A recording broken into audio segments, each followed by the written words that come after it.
You join me here in a bit of a state of excitement. I've come to Snettisham RSPB Reserve with a couple of friends of mine. We're on the hunt for turtle doves. We've heard one, we think we've seen them flying overhead, but just trying to catch them on camera is proving very difficult. But it's very exciting though. Let's see if we can find some. Today, myself, Liam from A Shot of Wildlife and Fred from Watch Our Wildlife have made the journey from Norwich to Snettisham Nature Reserve on the West Norfolk coast in search of turtle doves. No sooner had we climbed out of the car than we heard one cooing in the bushes very close to us. Spotting it was not as easy, however. Circling around the car park a few times yielded no luck until a flash of movement overhead. This rather shaky and brief view was my first of the turtle dove. It disappeared into the bushes before we were eventually able to glimpse one in the distance perched in a tree. Found it! Not that big one, that's a wood pigeon. Look to the left, that smaller bird. That is what we've come for. But what's so special about the turtle dove? Sadly, they are the UK's fastest declining bird species and they are on the brink of extinction. They are a summer visitor to the UK, making a 5,000 kilometre journey here after spending the winter in sub-Saharan Africa. They arrive in the UK in spring, building nests in thorny hedgerows and scrub. One cause of their decline is thought to be the lack of seed and grain during the breeding season, resulting in a much shorter breeding season with fewer nesting attempts. Of course, the vast numbers of turtle doves shot during their migrations doesn't help either. In 2021, a UK national survey estimated there were just 2,100 pairs of turtle doves breeding here. This is in contrast to the flocks of hundreds of birds seen in the 1970s, with around 125,000 breeding pairs that visited the UK at that time. There is hope for the future, however. There have been great efforts in the UK to save the turtle doves, led by the RSPB. In 2021, hunting turtle doves in France, Spain and Portugal was no longer permitted, and a project called Operation Turtle Dove has made great strides in restoring and creating suitable breeding habitat. Let's hope for numbers to increase in the coming years. Spotting turtle doves wasn't the only challenge on offer for us today. The weather was truly awful. It was wet and windy for most of the time, forcing us to keep our cameras under wraps, quickly bringing them out between rain showers to attempt to get some usable footage. It was incredibly frustrating, as the terrible weather didn't seem to deter the wildlife, which was all around us, but we just couldn't capture any of it on camera. Luckily, Snettisham has several hides around the reserve where we could take shelter and film the birds in relatively dry conditions. One hide we stopped at had this swallow nest above the inner door. I almost didn't realise those were the chicks as they were keeping absolutely motionless.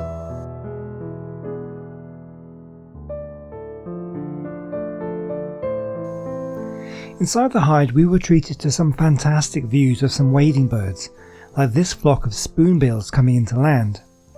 The spoonbill is an uncommon bird in the UK, although luckily for me the Norfolk coast is one of the spots you are most likely to see them.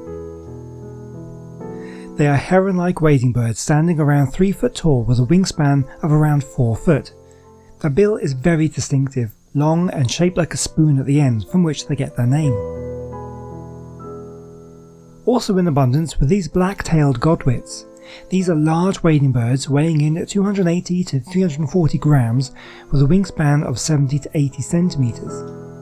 Most of these birds will breed in Iceland, but a very small number do breed in the UK, and by small I'm talking around 40 to 50 pairs.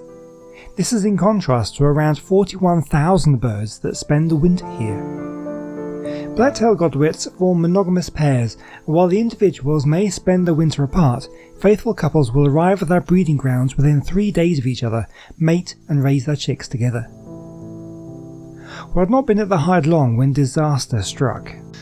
Well, it's windy, it's raining, it's terrible conditions for filmmaking, and what's worse is my camera battery has died, so I'm not having a very good day so far. Hopefully it'll pick up later when I get some fresh batteries. Yes, I've made the rookie mistake of leaving my spare batteries back at the car, which was quite a long walk back. I did manage to get the camera to survive long enough to capture this juvenile avocet probing for food in the rain. We eventually returned to the car and decided to head to Hunstanton to see its famous cliffs and some birds that like to nest there. Well, as you can see, the conditions today just really aren't suitable for filming. It's just one of those things. There's wildlife absolutely everywhere and I really want to show it to you, but it's just really difficult. But still, we've just arrived in Hunstanton. Let's hope there's some things that we can film here today. The cliffs at Hunstanton are a biological and geological site of special scientific interest. The stripy cliffs are unique to the area. The bottom of the cliffs consists of red-brown karstone laid down in shallow marine conditions during the Cretaceous. The red rock above this layer was laid down in deep marine conditions. This red rock is chalk stained red with iron pigments and is rich in fossils. The white layer above this is also chalk. This layer also dates from the Cretaceous but several million years younger than the base layer rocks. As well as fossils, these cliffs are home to nesting fulmars. These gull-like birds are related to albatrosses, and Hunstanton is one of the few places in Norfolk where you can see them. For most of the year you'll be hard pressed to see them anywhere, as they spend all their time at sea, only coming to shore to breed. They do look similar to gulls, but one of the best ways to tell them apart is to look at their wings in flight. The fulmar flies with much straighter, stiffer wings than gulls. It also has a much thicker neck. I was lucky enough to spot this adult with its chick high up in the cliffs. I hope you'll forgive the shaky footage, it was incredibly windy.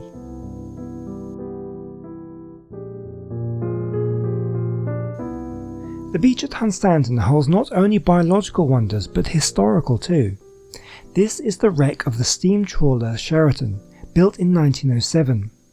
The Sheraton was originally a fishing vessel, but when World War I broke out in 1914, the Sheraton was requisitioned by the Royal Navy and was used to patrol anti-submarine nets.